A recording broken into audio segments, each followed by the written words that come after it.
नमस्कार। एक शिक्षक ही वो व्यक्ति होता है जो ज्ञान के ज़रिए एक व्यक्ति को आगे बढ़ने के लिए, एक बेहतर मुकाम हासिल करने के लिए प्रेरित करता है। इसीलिए शिक्षक का दर्जा ईश्वर से भी ऊंचा रखा गया है। आज हमारे साथ एक ऐसे ही शिक्षक मौजूद हैं जिन्होंने अपना पूरा जीवन सीखने सिखाने की कला के प्रति समर्पित किया है और आज भी पहाड़ के बच्चों को आपदा प्रबंधन का कौशल सिखा रहे हैं। हमारे साथ स्टूडियो में मौजूद हैं सुंदर श्याम कुकरेती जी। आपसे बातचीत करेंगे। कार्यक्रम में आपका बहुत बहुत स्वागत है। धन्यवाद मैडम जी। और एक शिक्षक की भूमिका बहुत अहम होती है। हर एक विद्यार्थी, हर एक व्यक्ति अपने शिक्षक को अवश्य ही याद रखता है। तो आज आपके अनुभवों को, आपकी यात्रा को इस कार्यक्रम के ज़रिए हम जानेंगे। सबसे पहले तो अपने गांव के बारे में, अपने घर के बारे में बताइए। आपकी शुरुआती शिक्षा कहाँ से हुई?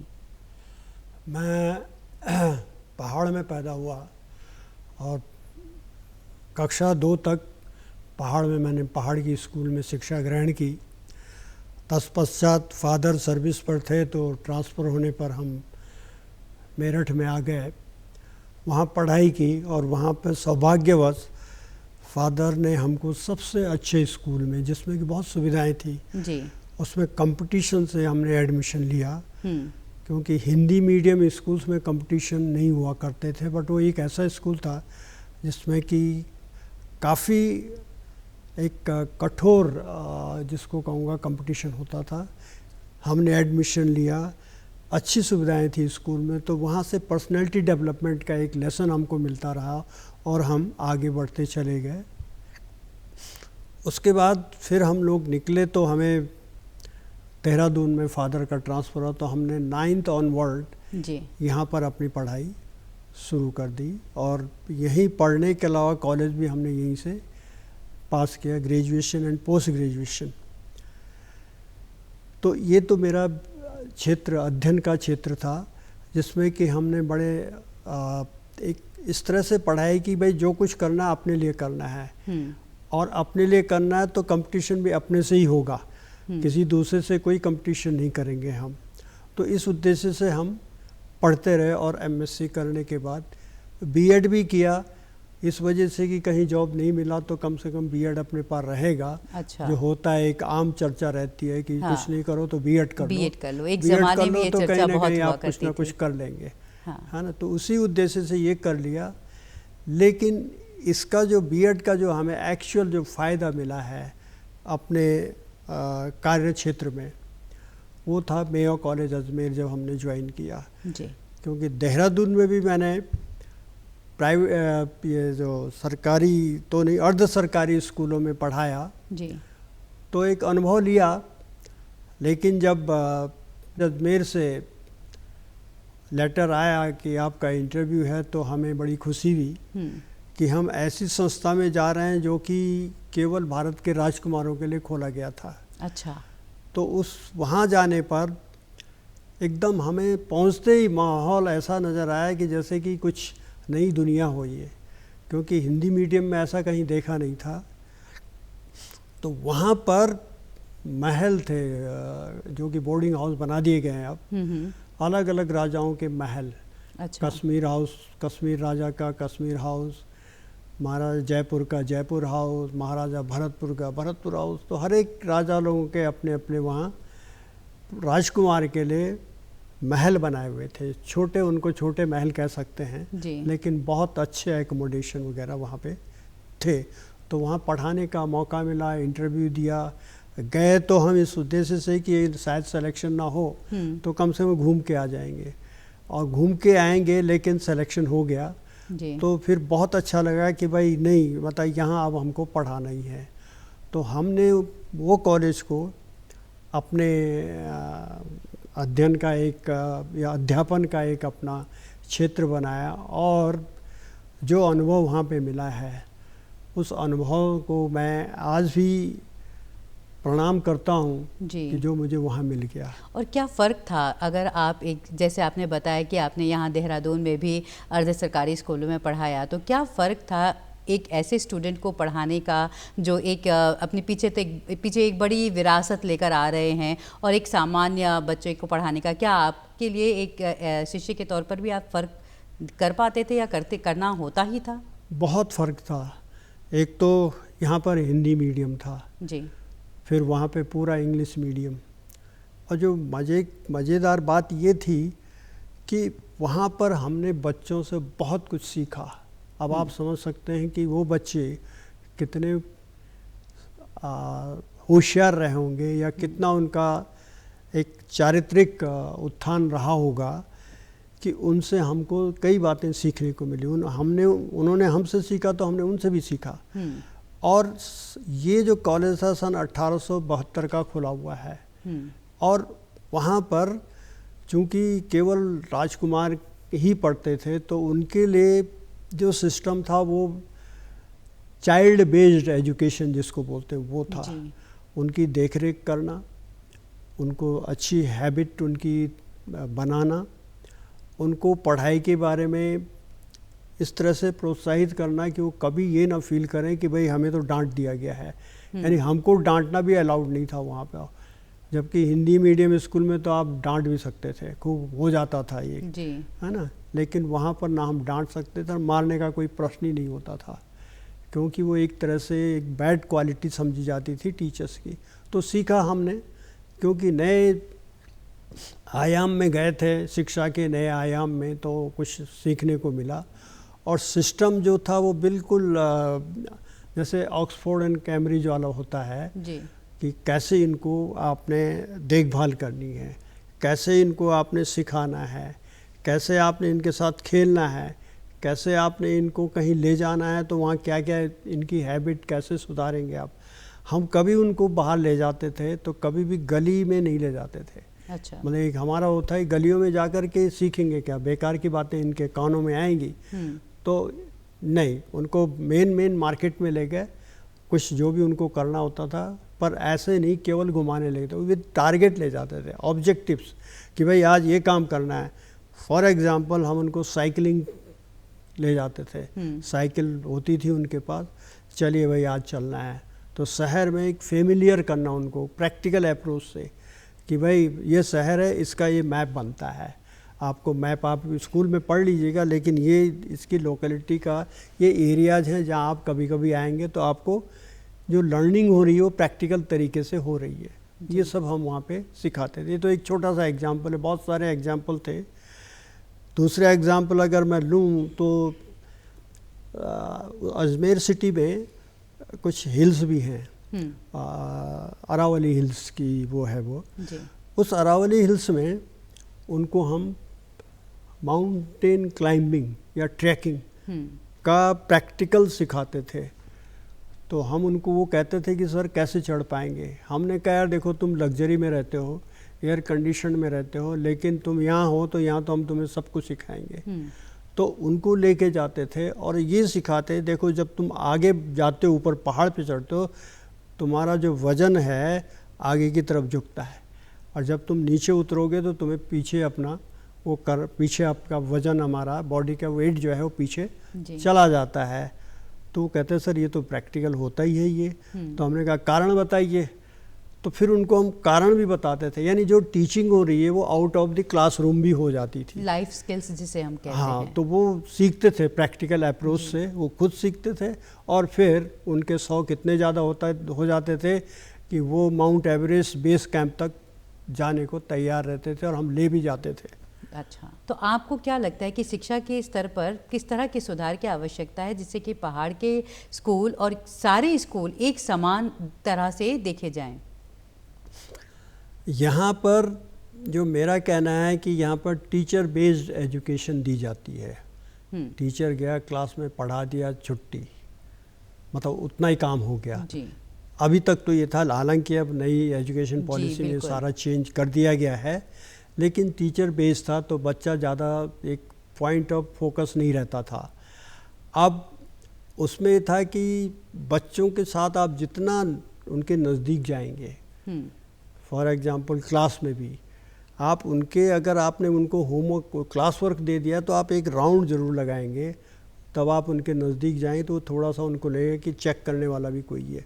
वहाँ पर हम लोगों को कंपलसरी होता था कि हर बच्चा क्लास वर्क भी करे, और होमवर्क के लिए एक बहुत अच्छा सिस्टम था कि होमवर्क उनको दे दिया जाता था, वो करते ज़रूर थे, लेकिन अगर किसी ने होमवर्क नहीं किया तो एक एक्स्ट्रा क्लास नाम से एक उनकी क्लास होती थी जिसमें कि उनको होमवर्क करना पड़ता था, वो भी स्कूल के बाद यानी लंच के बाद। वो आएंगे, क्लासरूम अलॉटेड था, वहाँ बैठिए, एक टीचर ड्यूटी पे होता था, वो काम करेंगे, नहीं करेंगे तो उसकी फिर रिपोर्ट जो उनके हाउस मास्टर होते थे या उसको टीचर इंचार्ज होते थे उन तक जाती थी और फिर रिपोर्ट पेरेंट्स को जाती थी कि आपका लड़का प्रोग्रेस नहीं करता है, नहीं कर रहा है क्योंकि काम नहीं कर रहा है।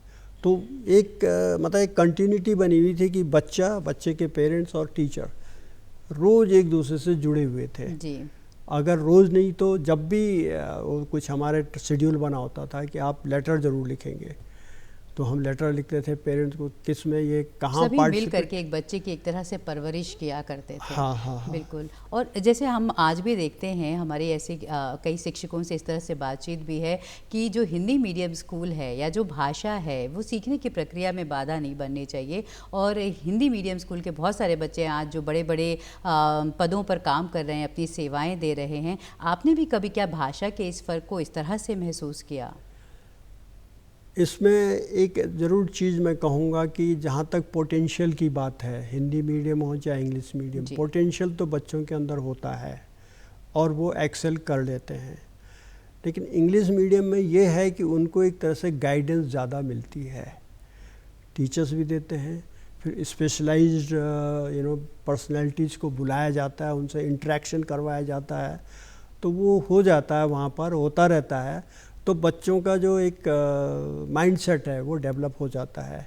वहाँ तो कोई भी गेस्ट आएगा उसको जो है वो असेंबली हॉल में बच्चों से बात करेगा, तो बच्चे भी क्वेश्चन करेंगे। ये नहीं बच्चे चुप नहीं रहते थे क्योंकि उनके अंदर पोटेंशियल था कि वो बात कर सकते थे, इतने कॉन्फिडेंट। एक तरह से आत्मविश्वास की बात आप कर रहे हैं। हाँ। और जो नई शिक्षा नीति है वो भी जो चाइल्ड सेंट्रिक शिक्षा नीति हम जिसे कहें कि जिसमें बच्चों पर ध्यान दिया जाता है, इस तरह से डिज़ाइन किया गया है। तो आपको लगता है कि नई शिक्षा नीति का भी असर जब दिखना शुरू होगा तो इस तरह के बदलाव भी हमारे शैक्षिक पूरे कार्यक्रम में दिखेंगे?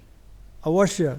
आप ये देखिएगा कि कॉलेज में जब ये नवोदय विद्यालय के प्रिंसिपल का पहला बैच उन्होंने रिक्रूट किया तो उनको कॉलेज दिखाया गया, पूरे नॉर्थ इंडिया के जितने भी प्रिंसिपल थे, और उनको वो सीखने आए कि हम लोग रहते कैसे हैं, हमारे रेजिडेंस कैसे हैं, क्लासरूम्स कैसे हैं, दूसरे रूम्स कैसे हैं। तो वो प्रैक्टिकली उनको दिखाया गया।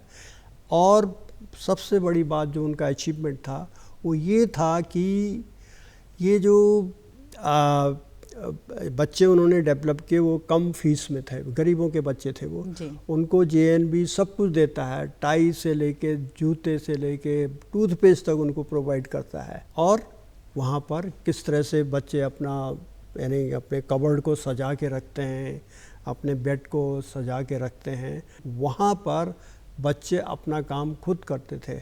मैं विजिट करता रहता हूँ वो स्कूल, बड़ा अच्छा लगा। और जो मुझे सबसे अच्छी बात ये लगी कि वो बच्चे इंडिपेंडेंट होना सीख गए, गरीबों के बच्चे थे लेकिन सीख गए, पढ़ाई के लिए टीचर ने पढ़ाना शुरू किया और वो बच्चे इतने सक्सेसफुल हैं कि इन 30-35 साल में उन स्कूल से जो बच्चे निकले हैं, ब्यूरोक्रेट्स एंड टेक्नोक्रेट्स, बिल्कुल वो संख्या इसमें 50 के आसपास है जी।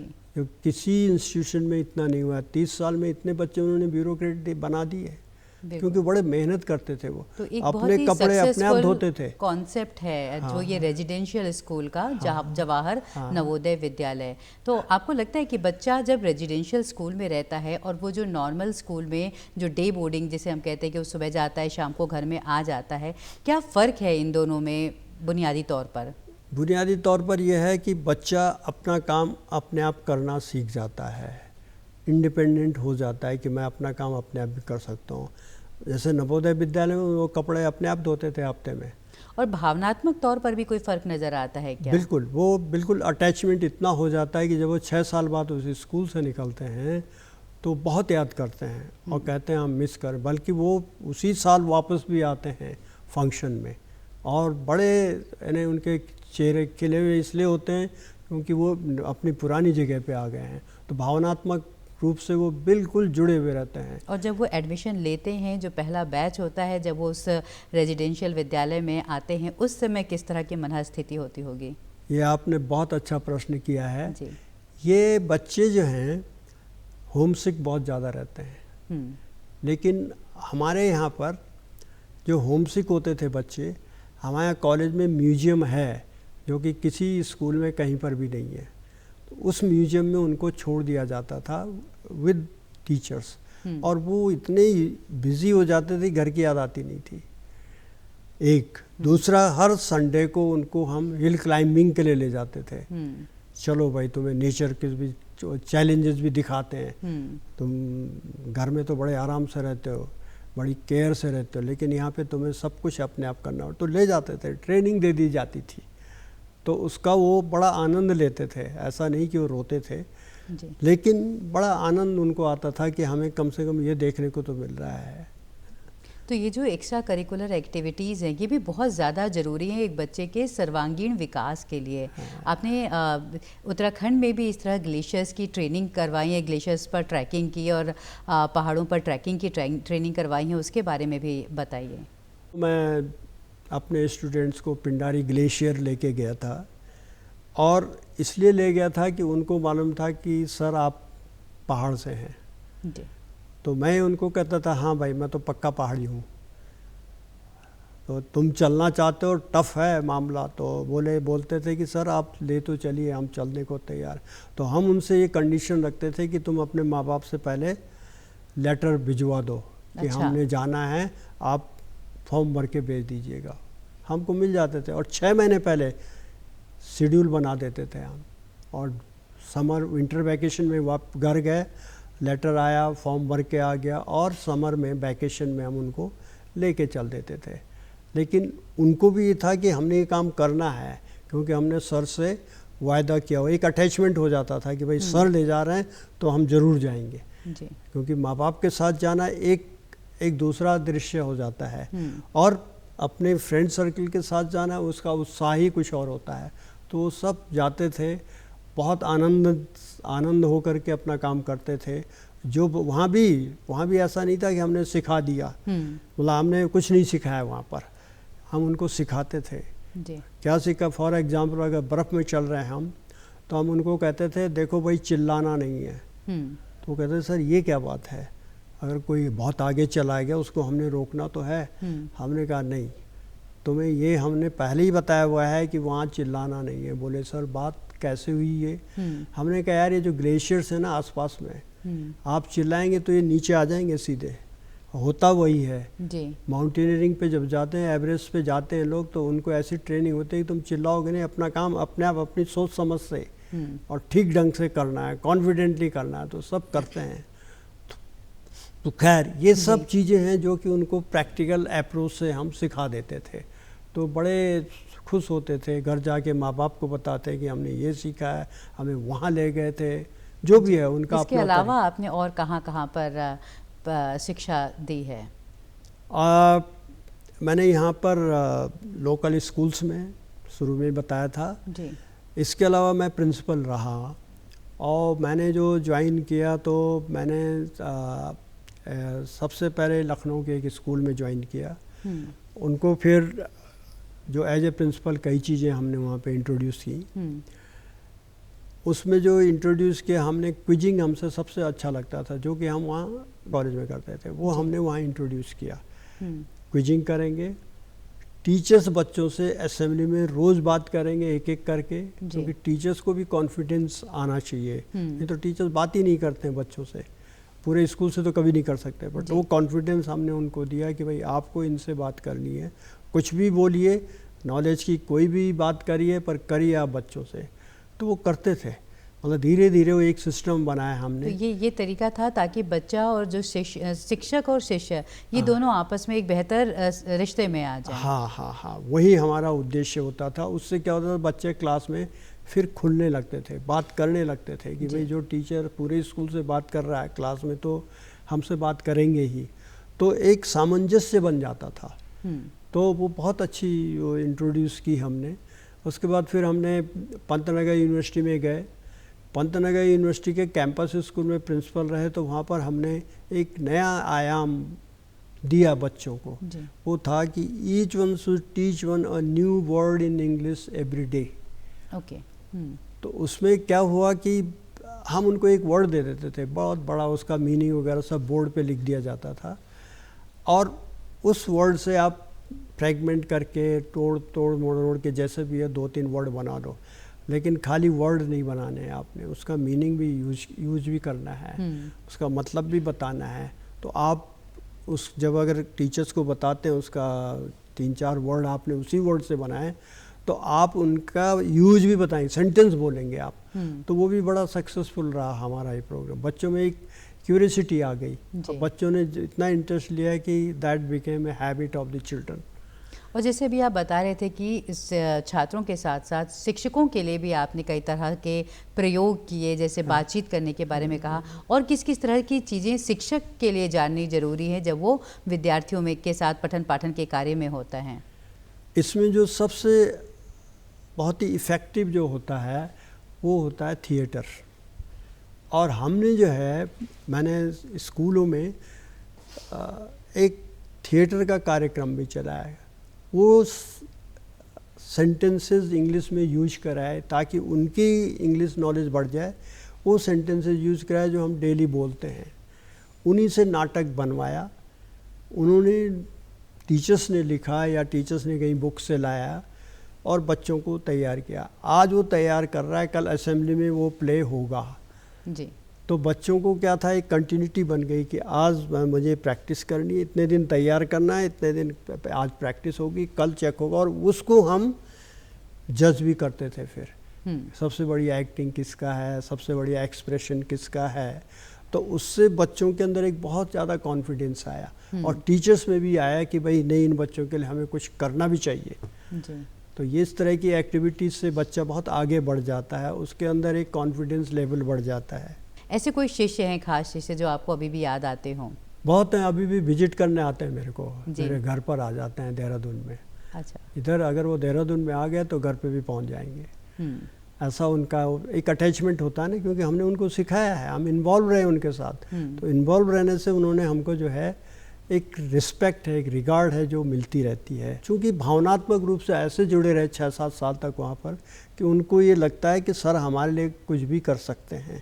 तो ये बहुत बड़ी बात है हम लोगों के लिए जिन्होंने कि ऐसे इंस्टीट्यूशन में पढ़ाया है। और आपके परिवार के बारे में बताएं, आपके परिवार में कौन कौन लोग हैं, आपके बच्चे क्या करते हैं? बता दूं आपको कि मैं, मेरी वाइफ और मेरे 2 बच्चे हैं, निवेदिता एंड निवेदन। My daughter is Nivedita, she is an IPS officer. क्या बात है। And my son is Nivedan Kukreti, he is general manager 5 star hotel में है। तो दोनों अपने अपने क्षेत्र में बहुत सक्सेसफुल हैं जी। और इस सक्सेसफुल होने के पीछे माता जी का, हमारी वाइफ रजनी कुकरेती का बहुत बड़ा हाथ है जी। उनकी बदौलत मैं कहूँ, क्योंकि हम तो अपने कार्यक्रमों में व्यस्त होते थे, लेकिन घर में सब उन्होंने उनको देखभाल की, उनको गाइडेंस दी और उन्होंने सीखा। उसमें जो सबसे बड़ी बात होती है कि हमारी बिटिया का एक बहुत अच्छा, मतलब कभी कभी क्लिकिंग मोमेंट आते हैं लाइफ में जी। तो 1-2 IAS ऑफिसर बहुत सीनियर लेवल के हमसे मिलने आए हमारे रेजिडेंस पे। तो हमारी बिटिया ने उनके लिए चाय बनानी शुरू कर दी और ड्राइंग रूम से सामने किचन था तो देखा। तो वो बच्चे बिटिया को उन्होंने कहा कि सर ये चाय बना लेती हैं। हमने कहा हाँ, इनकी मम्मी ने इनको सिखाया हुआ है। बोले सर आप इनको IAS बना दीजिएगा। एंड सी हर्ड इट, उसने सुना ये and she got so much inspired, जबकि वो 5वीं या 6ठी में रही होगी। She got so much inspired कि उसने she clicked it. Ultimately we got it whatever she took up as a challenge. बिल्कुल। तो ये सब चीज़ें ये हो पाई क्योंकि हम ऐसे उसमें थे जहाँ पर कि हमारा इंटरेक्शन लेवल भी बहुत हाई था। तो लोग, अच्छे लोग आते थे, उनसे कनेक्शन होता था, उनसे बातें होती थी, तो चिल्ड्रन यूज्ड टू लर्न। बिल्कुल। और फिर निवेदिता कुकरेती जी को तो सभी लोग जानते हैं, उनकी सर्विसेज से सभी लोग परिचित हैं। रिटायरमेंट के बाद फिर आप कैसे, क्या कुछ कर रहे हैं खास? मैडम अब एक जैसे आपने कहा कि शिक्षक तो कुछ चुप बैठता नहीं है जी और मैं सोचता हूँ कि I am retired but not tired, जी है ना। तो हमने एक यहाँ पे लोगों ने हमारा एक बनाया हुआ था सोसाइटी, तो उन्होंने मुझे रिक्वेस्ट की कि आप ज्वाइन करिए। तो हमने कहा ठीक है, हम देखते हैं पहले तुम करते क्या हो। उनके अच्छे कार्यक्रम अच्छे लगे तो हमने कहा हम ज्वाइन कर लेते हैं। तो उन्होंने हमको अध्यक्ष बना दिया। एक ग्रुप बनाया हुआ है जो सोसाइटी है, हमारी रजिस्टर्ड सोसाइटी है, और उससे हम बहुत सारे कार्यक्रम करते रहते हैं, स्पेशली आपदा प्रबंधन, एजुकेशन, एग्रीकल्चर, हॉर्टिकल्चर, इन सब क्षेत्र में हम काम कर रहे हैं क्योंकि हमारे पास एक्सपर्ट हैं इन फील्ड के। और जब कभी हम जाते हैं तो उनके साथ, गांव वालों के साथ इंटरेक्ट करते हैं कि भाई देखो तुम्हारी ज़रूरत क्या है, तुम्हें क्या करना चाहिए। मेडिकल कैंप ऑर्गेनाइज करते हैं हम। और जो सबसे बड़ी बात हमने की है आज तक, जो शायद औरों ने की होगी मुझे नहीं मालूम है, एक लड़की को हमने MBBS करवा दिया। आपदा प्रबंधन से जुड़ी किस तरह की चीज़ों में क्या एक्टिविटीज़ रहती हैं आप लोगों की? हम पहाड़ों पर उनको ट्रेनर ले जा कर के रस्सी से कैसे आप पेड़ पे चढ़ेंगे, एक पेड़ से दूसरे पेड़ पर जाएंगे अगर कहीं कोई कठिनाई है, वो सब बच्चों को भी और वहाँ के यंग जनरेशन को वो ट्रेनिंग देते हैं। और इसलिए देते हैं कि भाई तुम्हें कभी ऐसी ज़रूरत पड़ेगी तो तुम्हें कैसे उसको बचाना जो गड्ढे में गिर गया है, वहाँ आप नहीं जा सकते हैं तो रस्सी से खींचेंगे आप। तो वो सारी प्रैक्टिकली हम उनको दिखाते हैं। गाय गिर गई, उसको कैसे उठाएंगे आप, कैसे लाएंगे। जो घायल व्यक्ति है या महिला है, उसको उठा के क्या तरीके होते हैं, ऐसे ही नहीं उठा सकते आप कि उठाया और खींच लिया, कुछ तरीके होते हैं, तो वो हम सिखाते हैं उनको। हमने एक आग पर, विशेषकर आग पर वे फॉरेस्ट की आग भी है और घर की आग भी है, इन पे बहुत ज़्यादा काम किया है हमने। क्योंकि हम ये कहते हैं कि तुम save your self and save your life and save others also. ये नहीं कि हम ही बच गए। तो घर में आग लगती है तो कैसे बचते हैं, गैस सिलेंडर पे आग लगी तो उसको कैसे बुझाना है, कैसे निकालना है, कैसे कंट्रोल करना है, तो सारी शिक्षा उसको बचने से लेकर के उसको बुझाने तक या उसके बाद कोई घायल हो गया तो उसको निकालने तक, उसमें एक चीज़ हम उनको ज़रूर बताते हैं कि अगर कोई ऐसी दुर्घटना हो गई तो हर दुर्घटना में जो सबसे पहला काम होता है, छोटे बच्चों को या बूढ़े लोगों को बचाना। उनको बचाओ, अपने को बचाते हुए उनको बचा लो, ये हमारा बेसिक एम होता है। बहुत अच्छा, आप बहुत ही नेक कार्य कर रहे हैं और इसी तरह से इस तरह की ट्रेनिंग ज़रूर ऑर्गेनाइज करते रहें। आप कार्यक्रम में आए और हमारे साथ अपने अनुभव साझा किए, इसके लिए आपका बहुत बहुत धन्यवाद। धन्यवाद। हमारे साथ थे सुंदर श्याम कोकरेती जी, जिन्होंने बताया कि किस तरह वो अब भी पहाड़ में आपदा प्रबंधन से जुड़े कौशल गांव में सिखा रहे हैं, बच्चों को सिखा रहे हैं और उनके जीवन को भी सार्थक बनाने की कोशिश कर रहे हैं। कार्यक्रम में इतना ही। नमस्कार।